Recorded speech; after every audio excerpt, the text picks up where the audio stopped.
Le Seigneur soit avec vous. Et avec votre esprit. Évangile de Jésus-Christ selon saint Marc. Gloire à toi, Seigneur.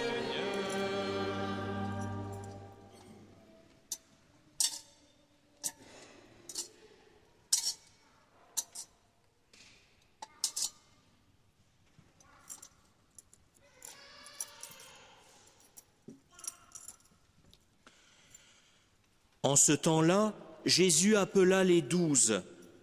Alors il commença à les envoyer en mission 2 par 2.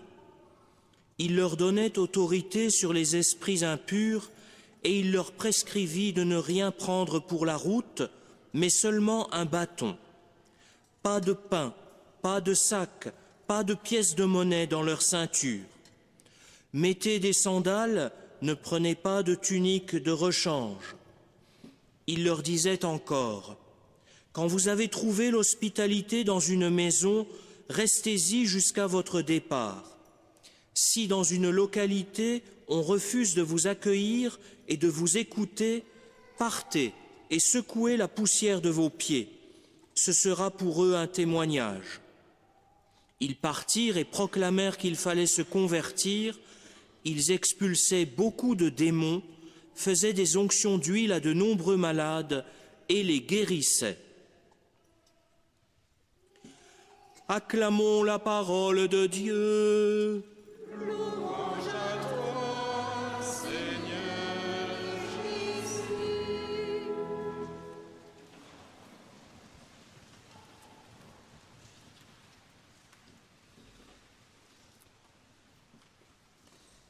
Bien, chers frères et sœurs, après avoir choisi 12 apôtres, le Seigneur les envoie en mission, 2 par 2, et avec des consignes assez strictes, notamment sur ce qu'il faut emporter, ou plutôt sur ce qu'il ne faut pas emporter, puisqu'il ne faut pas prendre grand-chose, pas de pain, donc pas de provisions pour se nourrir, pas de sac. Alors évidemment, les apôtres se diront qu'on pourra toujours acheter ce qu'il faut sur la route, mais le Seigneur précise, pas de pièces de monnaie non plus dans la ceinture.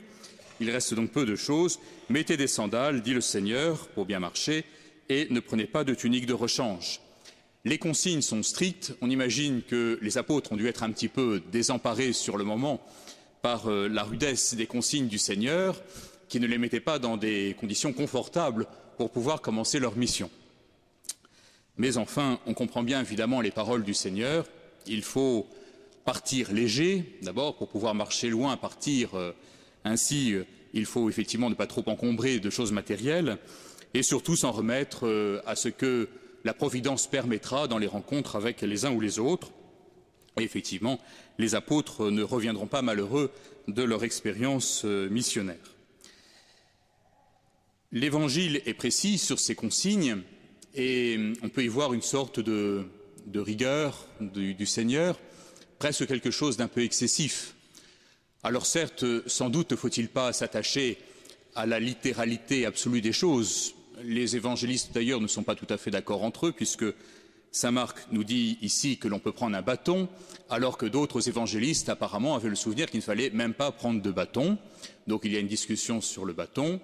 Et puis aussi, comme le fait remarquer avec un certain humour un père de l'Église, ne pas prendre de tunique de rechange, soit, mais enfin il fallait bien prendre quand même un peu de linge, parce que, disait ce père de l'Église, au moment où il fallait laver sa tunique, il ne fallait quand même pas se retrouver tout nu au lavoir. Donc il fallait quand même un minimum de choses, et on comprend bien évidemment que ce que le Seigneur veut dire ici, ce n'est pas de donner des consignes qui soient finalement encombrantes par elles-mêmes pour ces pauvres apôtres, qui se retrouvent tout démunis, tout dépossédés de ce qu'ils ont, mais c'est surtout de leur dire qu'il faut évidemment s'en remettre, enfin que c'est dans le Seigneur qu'ils doivent placer leur confiance. S'ils partent, c'est au nom du Christ, et si ils ont besoin effectivement d'un appui, c'est dans le Seigneur lui-même et dans sa parole qu'ils trouveront cet appui, et non pas dans quelques béquilles matérielles. C'est sans doute aussi d'ailleurs une bonne image pour nous-mêmes de notre propre vie de chrétien, même si nous ne sommes pas envoyés comme les 12 2 par 2 sur les routes, quoique nous pourrions le faire. En tout cas, évidemment, dans notre propre vie chrétienne, le Seigneur nous invite aussi à partir et surtout à partir léger, à ne pas nous laisser encombrer par moult choses. Alors bien sûr, des affaires nous en avons beaucoup. Je pense que si chacun rentrait chez lui et faisait la liste de tout ce qu'il a dans ses placards, il en serait lui-même effaré. Et si on additionnait tout ce que nous-mêmes nous avons comme assemblée, comme affaires, nous serions effrayés de voir. Sans doute cette basilique ne suffirait pas pour contenir toutes les affaires que nous possédons. Alors bien sûr, nous sommes encombrés de beaucoup d'affaires, mais surtout, nous sommes encombrés par beaucoup de choses qui nous empêchent d'avancer dans notre propre vie, par des questions, par des doutes, des interrogations, des préoccupations, des soucis, légitimes ou non, mais en tout cas tout un tas de choses. Et ce sera intéressant aussi d'ailleurs de faire une photo de tout ce qui peut en ce moment même encombrer notre pauvre tête de choses à penser, de choses à faire, de choses qui nous tracassent, de choses qui nous préoccupent, de choses qui nous ennuient. Et il y en a, je pense que là aussi nous pourrions remplir cette basilique de toutes les préoccupations qui sont les nôtres, ça pèserait lourd, et c'est un fait de l'homme qu'il y a toujours des choses qui nous préoccupent. Je ne sais pas si vous avez déjà fait cette remarque, à vous-même, mais en général, lorsque l'on arrive à se débarrasser d'un souci ou d'une préoccupation, un autre arrive immédiatement après pour prendre sa place. C'est propre de l'homme toujours un peu inquiet de son sort, de toujours se poser des questions, de toujours s'inquiéter, de toujours se préoccuper du lendemain. Et ce qui, évidemment, est le risque, parce qu'en soi, parfois se préoccuper du lendemain, ça peut être une preuve de responsabilité, il faut bien avoir évidemment un petit peu de souci des choses, mais le risque pour nous, c'est que tout cela devient si pesant que cela nous empêche d'avancer et cela donne à la journée dans laquelle nous sommes une sorte de pesanteur qui devient insupportable pour nous-mêmes. Et combien de fois finalement nous disons au Seigneur, Seigneur, oui, mais pas aujourd'hui, demain, parce que aujourd'hui il faut que, et alors voilà, nous avons plein de choses qui passent avant le Seigneur, des choses qui nous préoccupent, qui nous empêchent finalement d'aller vers lui, d'aller vers les autres, parce qu'il y a d'abord des tas de choses qui sont en nous que nous voulons essayer de régler. Cela donne une pesanteur à notre vie, une pesanteur qui évidemment est tout le contraire de ce que requiert la vie spirituelle, qui elle a besoin au contraire d'une certaine légèreté pour aller vers le Seigneur, non pas seulement comme une image, parce que le Seigneur serait en haut, mais parce qu'il faut pouvoir avancer vers lui. Nous fêtons aujourd'hui, nous nous souvenons de Louis et de Zélie Martin, et le témoignage qu'ils ont donné, je crois, est tout à fait éloquent d'ailleurs de cette confiance que, comme chrétiens, ils avaient dans le Seigneur. Ce sont des gens qui, on le sait, n'ont pas été épargnés par les épreuves dans la vie. D'abord, Louis et Zélie Martin, dans leur mariage, ont perdu beaucoup d'enfants, ce qui était, hélas, le lot de beaucoup de gens à l'époque, mais c'est évidemment une épreuve qui a été dure, très dure pour eux. Et puis, il y a eu aussi le décès de Madame Martin, de manière très précoce, puisqu'elle n'avait qu'une quarantaine d'années, abandonnant ses enfants à son mari, ne sachant pas trop, voilà, et abandonnant son mari lui-même à sa solitude. Et ce qui est très marquant dans le témoignage qu'a donné Madame Martin pendant toute la période de sa maladie, c'est qu'elle n'a pas voulu justement en faire quelque chose qui soit pesant pour sa famille. Évidemment, on imagine bien le souci que c'était pour elle et pour les siens. Ça aurait pu devenir pour la famille Martin quelque chose qui soit destructeur, dont une famille ne se remet pas. Évidemment, perdre une maman si jeune, dans des conditions si difficiles, laisser tant d'enfants encore en âge d'être élevés, ça aurait pu être une épreuve dont on ne se relève pas. Et Zélie Martin a toujours, au contraire, voulu manifester sa confiance en Dieu et a toujours voulu non pas cacher sa maladie, mais en tout cas faire en sorte que ça ne soit pas pour sa famille quelque chose qui les empêche eux-mêmes de grandir et d'avancer dans leur vie. L'autre exemple que l'on peut donner, c'est celui de l'épreuve que sainte Thérèse a connue lorsque sa sœur Pauline est rentrée au Carmel. Ça a été une grande épreuve pour elle, on le sait, un peu comme la perte de sa mère. Elle avait l'impression de perdre à nouveau sa mère parce que Pauline, qui était la fille aînée, avait un peu remplacé, d'une certaine manière, Madame Martin dans l'affection de Thérèse et dans l'éducation de Thérèse. Elle était devenue comme un peu sa seconde maman et Pauline entre au Carmel. C'est une épreuve terrible pour Thérèse. Thérèse va vivre cela de manière dramatique, puisqu'elle va en tomber malade, une sorte de maladie de langueur, et on le sait, c'est grâce à une apparition qu'elle a, une vision de Notre-Dame, notamment Notre-Dame des Victoires, donc évidemment tout cela est très lié à ce sanctuaire, que Sainte Thérèse va surmonter cette épreuve. Et plus jamais finalement dans sa vie, elle ne se laissera ainsi enfermer par les épreuves qu'elle va subir. Des difficultés, des épreuves, des douleurs, elle va en connaître beaucoup d'autres dans sa vie, beaucoup aussi d'épreuves au Carmel.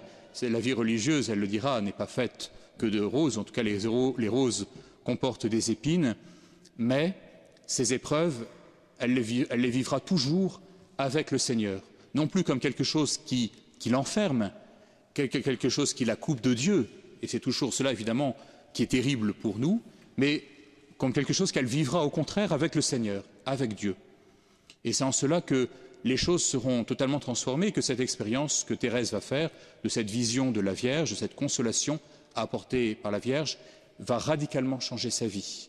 Et ça va être le début de la vocation religieuse de Thérèse, elle-même, on le sait, rentrera au Carmel, et elle sera un peu l'initiatrice de ce que l'on appellera la voie d'enfance spirituelle, qui consiste à se laisser porter par Dieu. Face à toute la pesanteur de nos préoccupations ou de nos soucis, Thérèse fait le choix de se laisser porter par Dieu. Elle sait qu'elle est toute petite, comme elle le dit elle-même, que par elle-même elle ne peut pas grand-chose, alors elle fait le choix de se laisser porter par le Seigneur. Et c'est cet acte de confiance que nous-mêmes nous sommes appelés à faire, car c'est sans doute dans notre vie chrétienne, dans notre vie spirituelle, un des plus grands obstacles que d'être toujours confrontés à ce poids de ce qui nous habite, à ce poids de ce qui nous préoccupe. Souvenons-nous ainsi donc de cet évangile où Jésus envoie ses apôtres, envoie les 12, 2 par 2, en leur disant « Ne prenez rien qui vous encombre ». C'est bien sûr un conseil de sagesse, mais c'est surtout pour nous un conseil spirituel.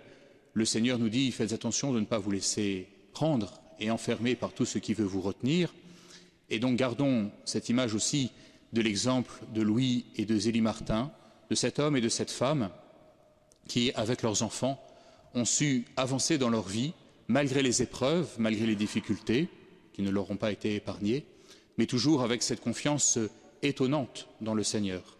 Et c'est pour nous, évidemment, un motif d'action de grâce, et c'est ce qui peut très certainement aujourd'hui habiter notre prière. Vous voyez, quand vous rentrerez chez vous dans ces prochains jours, pour continuer un peu cette neuvaine de prière, nous pouvons aussi demander au Seigneur des grâces pour notre vie spirituelle, peut-être en réfléchissant justement à tout ce qui nous encombre.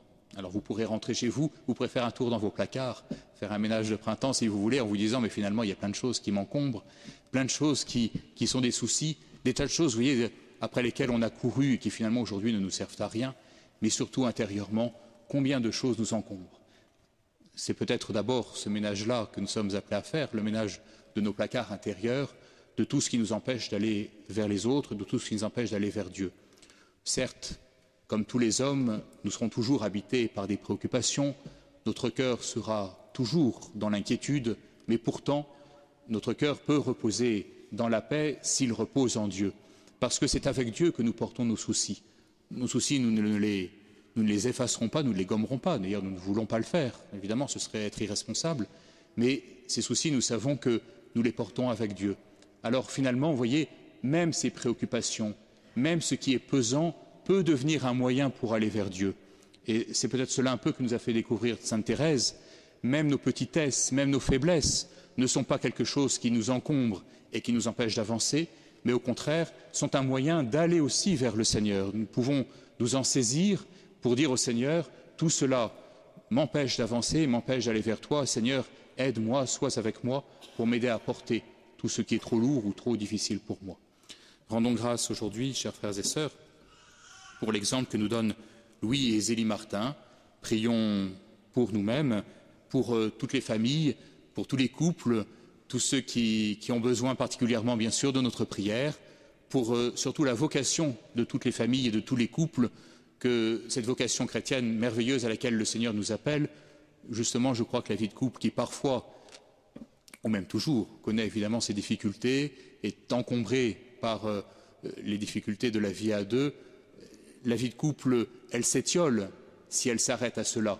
Mais au contraire, si elle permet de porter les difficultés de l'un et de l'autre, les difficultés de couple, et de les porter avec le Seigneur, alors elle nous porte très haut.